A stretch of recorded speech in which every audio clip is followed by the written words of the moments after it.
It seems like everyone is talking about the Nancy Meyers aesthetic and how you can achieve the look in your own home. Most of the articles feature those classic movies like The Holiday, It's Complicated, and Something's Gotta Give, because those have the quintessential Nancy Meyers aesthetic of coastal grandma with white slipcover sofas and stacks of books on coffee tables. But today we're going to look at addresses from a different Nancy Meyers film, and those addresses are 7 Pembroke Lane in London and the Parker Knoll Vineyard in Napa, California. Because that's right, we're not looking at just one, but two different Nancy Meyers interiors from a classic 1998 remake of The Parent Trap. Hi, my name is Anne, and I am an interior architect and designer. Here we're having fun sampling from the screen to style our spaces the way our favorite characters would. So today, let's look at The Parent Trap. So I think that the interior design is actually really important in The Parent Trap because it's how each of the girls starts to learn about that other parent. So first you have the Elizabeth James townhouse, which I'm calling posh and polished. It's really sophisticated, it's upscale. You can tell there's a smart eye in terms of curating objects like arts and antiques. And then for the Nick Parker Vineyard, on the other hand, it's more rugged, which means kind of rough hewn and natural, but not in a rustic way, more in a kind of handsome and refined way. And there's actually a really sophisticated contemporary eye for the art, especially. For both of them, I'm going to show you sketches with real product links of how you could achieve a similar aesthetic. I'm actually going to be focusing on the entryway space because I do think that's so important for especially the Elizabeth James townhouse that we're looking at. So I think right away, you get such a feel for who the James family is. You might be surprised to see a color like orange in such a traditional home, but I almost feel like it's the most important element in that it's kind of quietly confident way to approach just the foundation of the space. And then on top of that, the layers have been really carefully curated. So although the space feels a little bit formal, I think the thoughtfulness that went into all the details makes it feel really loving. You have antiques mixed with contemporary pieces. All the colors are really kind of soothing, and that there's a lot of the orange actually brought into the flowers. And then there's kind of pops of blue as that complementary color that really stand out. You can see it in some of the art and in that iconic scene with the bright blue phone when Hallie calls from California. Or wait, when Annie calls from California. Let's walk through the sketch I did together so I can explain how I pulled off the Elizabeth James look. So here with starting with just a very basic entry, light gray walls, white trim, and on the wainscoting the same thing, and then wood floors. This is something you might see nowadays, kind of how they consider like a blank canvas nowadays is this light gray wall. So here immediately doing the orange color on the walls makes such an impact. Not only did they do the orange on the walls, but instead of doing a stark white on the trim, they did kind of more of a grayish. I love this flat iron color from Claire Paint, so that's what I'm showing here. So I'm going to be showing a wallpaper because that's what they had. You can tell in some of the close-up shots, you see the seaming, and there's almost like a overscale silky or distressed texture to it. So I found something very similar from Wallpaper Direct. But of course, if wallpaper is not your thing or you just want more flexibility, you could very easily achieve the same look with paint. I actually used Benjamin Moore Harvest Moon on the ceiling of my sunroom and I really love it. Like I said, I think there's something about orange. It's kind of confident because it's a little bit unexpected. You have to be really committed to it, but I think it can be really stunning. So I'm listing as paint alternates either Harvest Moon or Orange Blossom. The designer Sheila Bridges did Orange Blossom in her own Harlem entry, and you can see it photographs a little bit differently in terms of the coloration, but I think it's really stunning and again, just confident and warm. I was nervous doing orange in my sunroom that I might get tired of it, but I feel like the warmth really carries through and keeps you just kind of wanting to be in that space. So the next thing they did, which might be impractical depending on who you cohabitate with, is they have this kind of ivory cream wool rug throughout the space and then with a coordinating runner on the stairs. They do have a kind of what I assume is a jute mat right when you enter, so I'm showing that here as well. I took these rugs from Rugs USA. This one has a little bit more pattern to it, but it is wool, so you have to think about if it's practical for you. So I do have an alternate I'm showing that has more of a jute mix to it, just depending if you have pets or kids or you're in more of a muddy climate. But you can see the high contrast between the darker floor and the lighter color of the rugs is really beautiful if you can pull it off. After that, a small detail you may not have noticed is that they have brass switch plates and knobs. So I found these ones from Anthropologie. Theirs were a traditional rectangle, but I thought the shape of this was really beautiful and kind of classic while having, you know, a more unexpected mix between the orange and the brass on the walls. And then after that, the brass lantern, theirs was more round, but I kind of liked the shape of this one, and I think it's really beautiful to have kind of just that singular pendant in the space. So they had two matching consoles that were similarly shaped, kind of with a curved detail to them. It was a white marble on top of black wood. They had two of the same, but I wanted to mix it up a bit. So I'm showing a white marble one from Wayfair near the door, and then an all black wood one near the back. I do think that the turned legs and having the platform on the bottom and the top was really pretty and elegant. And of course, that black against the orange really pops without feeling like Halloween or anything. They had a bench at the bottom of the stairs that kind of had similar metal legs to this one, and I think the rose velvet upholstery is beautiful. So what they did have, which was traditional but also very smart, in the back you can see there's a mirror. It's probably Victorian style. There's a mirror and then with some hooks for hats and scarves and that kind of thing. I found Dutch Crafters. They do different hall trees like this where you can specify the wood finish and the hardware. So maybe you would do a bronze hardware instead. You can even change the pull on that drawer. They also had kind of a unexpected version of a Windsor chair next to their hall tree. So from Amber Interiors, I found this one. I thought the shape was really interesting. And then I would put a cushion on it, both for comfort and just for the looks. This pattern cushion, there's an Etsy seller who I bought this from myself actually, she has hundreds of designs you can choose from, and then she'll make a cushion for the right shape for you. So I'm just showing you how I have that on my sunroom chairs. So I would put a round cushion on this because maybe you're going to use it to put your shoes on. So after that is when we get into all the art. So gallery walls can become kind of cluttered or messy, but if you look, it's actually really intentional how they did it. They never did more than two stacked on top of each other, even going up the stairway. And all the colors are kind of soothing and work together with the really only pop that blue that you see kind of going throughout. So I'm showing you here, I would definitely source, if you're going to do a lot of art, I would source some from yard sales or consignment shops. I'm showing you one I got at a yard sale that already came in this frame. It's a real painting. It's not a print. But just to be able to show you something here, I just pulled from Anthropologie, West Elm, and Target. But you can see being kind of consistent with the overall palette, and maybe even the subject matter repeats throughout, kind of like portraits of people or hand sketches of buildings and then abstracts. Rather than having everything, I think you can tell a story of where your aesthetic really goes. You can see it's going up the stairs. Some of that blue is coming in. Some of that kind of hand sketched quality is coming in. And then further up just to bring you up to the space, just like it does in the James townhouse. So now that the walls are filled, let's look at some more of the furniture pieces, because I do really think it's the mix of antique and vintage and contemporary pieces together and the different materials and shapes that make it feel really high end. For what it's worth, there is a difference between vintage and antique. Vintage is technically between 20 to 99 years old, whereas antique is 100 years old or older. Just some terminology to share with you. I'm sure I mix them up all the time. But so with these tables especially, I was able to find that white plant stand, I think from Wayfair. They had a darker one. I kind of wanted to mix it up from all the dark wood tones to do something lighter. So I'm showing a white in that. And then that brown wood table they had kind of by that coat closet that Hallie as Annie hides in.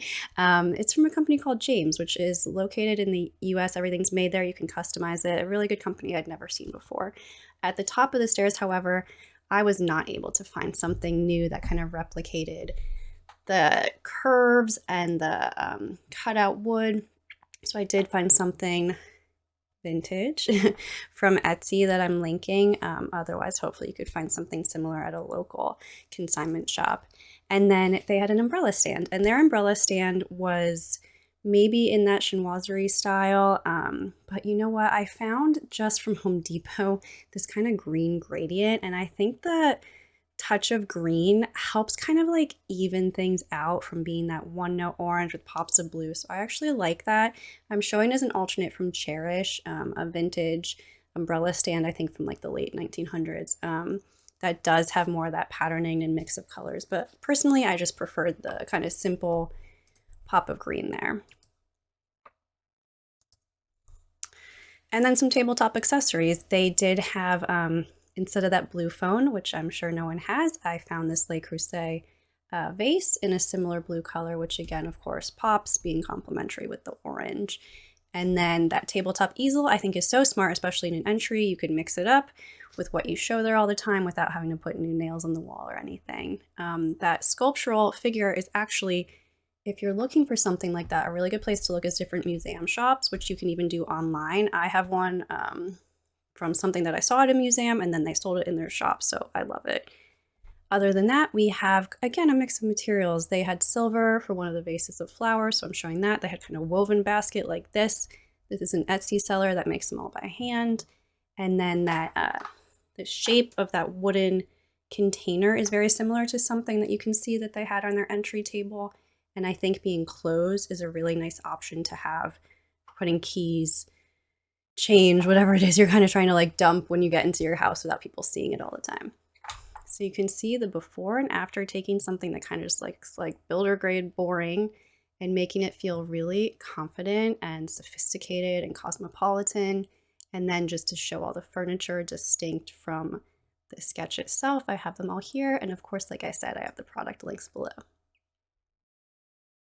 And now we are going to look at the very different first impression Hallie as Annie, nope, Annie as Hallie had when she first went to her father's vineyard in California.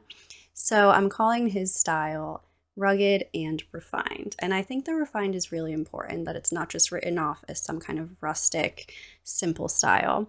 So instead of the orange and the collection of antiques and vintage pieces and gallery walls that you have at the townhome, here there's much less going on in a way. It's more neutral in terms of the white walls, and there's just oak trim, no wainscoting or anything like that, but it makes each piece that much more significant. So like I said, the walls and the flooring are pretty simple and kind of textured with the terracotta floors and the wood on the ceiling, but the furniture is quite simple in form. It's mostly neutrals, kind of like a lot of browns and some blacks. And then the art is what I think really elevates it, because there's only a few pieces, but you can see there's that one huge painting that you see when you first enter. And then there's also unexpectedly some contemporary photography and really minimal frames. And I think that's what takes this look to the next level and shows that even though it might at first glance look like kind of a simple rustic cabin, it actually is quite sophisticated and refined. So let's get into how you could recreate this look in your own space. We are starting with the same basic light gray walls, white wainscoting, wood floors entry that we had for the Elizabeth James inspired interior. So the first big change is that we are not doing the orange, we are just doing a warm white. This is Sherwin-Williams Pure White, which I actually use everywhere in my home, including behind me as the background to the stripes. I think it is kind of the perfect neutral but soft white that you really can use everywhere, and then let all of the accents tell more of the story. And then of course, instead of the wainscoting, we just have a simple wood trim, and it continues. All of the doors and windows have this sort of light oak for the mullions. And don't forget, hinges are an important part of design. So here where they have bronze hardware, they also have bronze hinges on the doors. Just something to think about. If you switch out the handles, don't forget to also switch the hinges to match. And I do think bronze is really beautiful when you're trying to do that more rugged aesthetic instead of something like a bright brass, like in the James townhome. And then of course, in a big change as well, the floors are a terracotta. They had it installed in a diagonal, but I think in this smaller space, just doing a regular rectilinear pattern is more appropriate. I shy away from doing, angles or diagonals in a small space where you're just gonna end up with a ton of little cuts that don't look as good as something that just fits a smaller space better. And then the wood on the ceilings is also really pretty and helps bring in that outdoorsy textural feel, but in a clean way. You can just buy wood beadboard like this. I actually did this in one room in my home that was an exposed ceiling. We put the wood beadboard in instead, and it feels really warm and inviting. And after that, they had one large kind of woven rug in the main area. So I'm showing that here. It's kind of like a medium scale pattern, which is nice. Nothing too traditional, but also not too modern, not too fussy. You don't have to be as careful with this one as you would with a plain ivory colored rug. This iron chandelier is, of course, one of the first things that you see when Chessie opens the door. Theirs may have been custom fabricated, but Restoration Hardware has very similar ones with the sort of candelabra look in an iron finish in different sizes. So they, behind one of the sofas, had a table that had a light wood top and then some sort of industrial looking, maybe wishbone style legs. So I found this one, which I really like, also because it's a flip top. So you can use it as a console like this, but then you can see how it flips open to be bigger with some of those exposed joinery hardware in it. So you could use it both as a console table, but if you needed to, you could pull it out and make it more of a dining or game table. And it has those iron kind of wishbone style legs on the bottom, which give a nice textural finish. So here I'm showing this as more of a lounge space than I did in the first sketch, having an armchair, very similar to some of the ones that they have at the Parker house with the turned legs to it, and then a smaller footstool in a different fabric. Again, it's that kind of effortless feel that you just kind of found these items. They're not all matchy-matchy. And they did have a table with a nail head trim, so I found this one, which I thought was nice to have some of that, I don't know if industrial is the right word, but some of that rough hewn finish that we were talking about. They had a beautiful, huge limestone mantle around a very large fireplace, which if you have a fireplace and you could put in a limestone mantle, that's great. But they also just sell them that you could use as a wall shelf, which I think is a nice way to bring in those different materials, but still with kind of the low contrast that makes it chic, because you have the warm white paint on the walls and then kind of the warmer, slightly darker cream color to the, I'm using the wrong word, to the limestone on the mantle that you have there. So I'm showing that as an option you could do as just a place to, you know, put some decorative items and kind of break up the wall without having a piece of art. And then of course that huge painting that they have, that's actually, it's an operating vineyard and it's still there when you look at the imagery. I think it really anchors the space and draws you in. So from online you can find they'll reproduce paintings, they're real paintings, but reproduced from the original one by the artist. So I loved the feel of this one. I think it just continues that kind of like rugged, handmade quality, showing like large scale hands with rope. The dark color is really important, I think, because I think that's what helps make the original feel kind of moody and like a little bit serious, which I think actually works for the aesthetic. So then on top of that is where you have the modern photography. So you have that play between the hand quality of the painting and then the modern photography. They had some that was kind of like this, that was pretty minimal or zoomed in. I liked that one image because it's from California, and I think the fogginess just kind of adds that like moody, kind of remote feel that you get with this aesthetic. They had one large silver table lamp, so I found this one. I liked the mix of materials on it and being a bit overscale as well. They keep showing that one blue throw. I think it's supposed to make it feel like people actually live here. So I did find this kind of Scottish knit throw in that bright blue, which I think is really beautiful against the sort of amber color of the leather on that armchair. They also, by the fireplace, had kind of a huge pot like this one. You can find them kind of like as outdoor planters. I think this is from Pottery Barn. You'll have to check in the link that I'm including. And then just some tabletop accessories. They have very few, but a lot of them are kind of oversized. They have like a brown glass jug like this. On their coffee table, everything is kind of lower level, so you can get a dough bowl like this that you can put your keys in.